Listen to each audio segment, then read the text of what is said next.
I want to discuss this concept of electing a private citizen speaker. Before I make my quick case here. Right. If I can just real quickly, for people who don't know what you're talking about, Rand Paul has proposed that if they kick out Mike Johnson as Speaker of the House, that they replace him with Elon Musk. And the president has to be a citizen and 35 years old and all that. And the leader of the Senate is the vice president, who has those same requirements.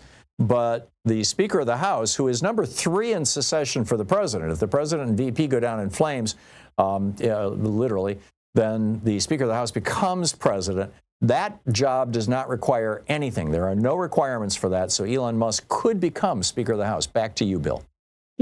No, he actually can't. Okay, I'm going to make 2 caveats.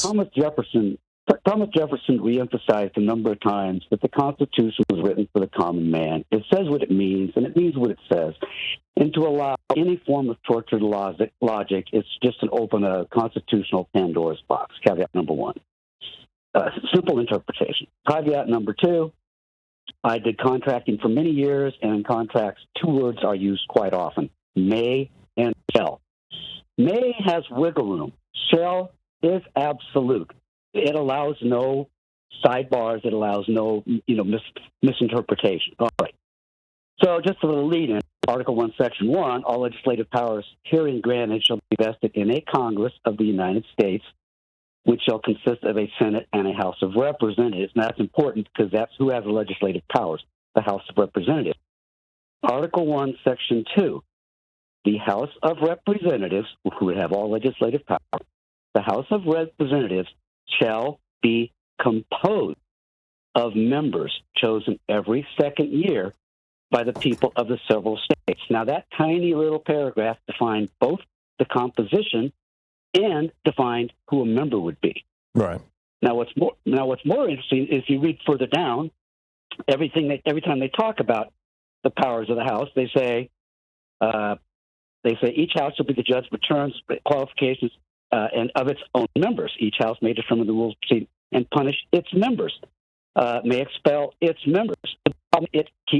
Every single caveat refers to its members, and yet Article 1, Section 2 clearly defined members as chosen every second year by the people of the several states. So, who have been citizens for 7 years and are at least 25 years old.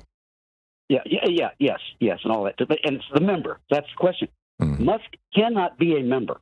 By the definition of Article 1, Section, Musk cannot be a member. If he cannot be a member, then he can't be part of the composition. This is just straightforward. No, it simply says the House, Section 5, the House of Representatives shall choose their Speaker and other officers and shall have the sole power of impeachment. It doesn't say that the Speaker must be a member of the House. It simply says that they choose their Speaker. Are we really? I'm reading it. I understand that. What is the word compose? What is the word compose?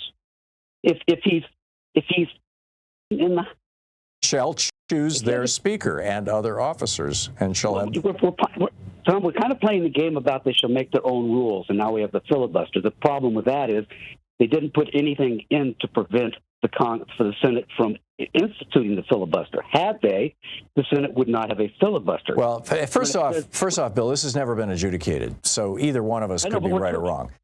Because ultimately the interpretation of the Constitution is up to the Supreme Court. But setting that aside, I have not heard a single constitutional scholar, and there's been a bunch of them talking about this on television the last 24 hours since Rand Paul and Marjorie Taylor Greene proposed Elon Musk for Speaker, arguing the position that you're taking. Everybody is saying, the Constitution is essentially silent on this, and so therefore Musk could be Speaker of the House.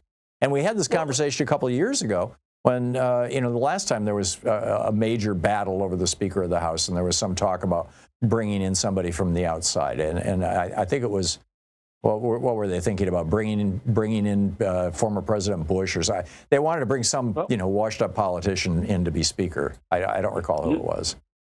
Yeah, well, numerous constitutional sites also enumerate, even if it's not in the Constitution, numerous constitutional sites enumerate the powers of the Speaker of the House. And one of them that's come up repeatedly is one of his powers would be signing bills and resolutions that are passed by the House of Representatives. Now, are we going to argue that an unelected Speaker... Where does it say that?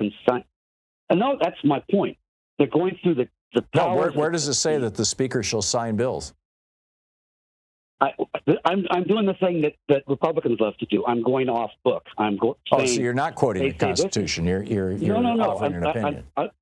I'm not offering. If you go to various constitutional sites and they go through the typical powers of a speaker, one of the typical powers, they say administering the oaths of office, referring bills to committees, administering votes, counting and declaring votes, recognizing members of the House. Yeah, you're talking House rules. House rules can be amended with a simple majority vote. Tom, I think if someone tells me that my household is comprised of 5 family members and I happen to have a dog, and they say, but the dog is not a member of your household, I think you're actually doing exactly what I'm claiming. You're torturing the logic. Shall be composed. Well, I'm not the only one doing it, Bill. I'm telling you, every constitutional scholar that I've heard on television and so far or read says, yes, Elon Musk could be Speaker of the House. The first person that I've heard say no is you, and you're not able to cite a single word in the Constitution that supports your position. He cannot be the Speaker cannot be, unlike the Speaker, cannot make up the composition of the House. Yeah. He cannot make up the composition. If he can't make up the composition, how can he have any authority? I understand your logic, Bill, and you may well be right, but you're going to have to ask 6 Republicans on the U.S. Supreme Court at the end of the day. Bill, I got to run. Thanks for the call. It's thought-provoking. I appreciate your contribution to the discussion today. Thank you. It's coming up on 45.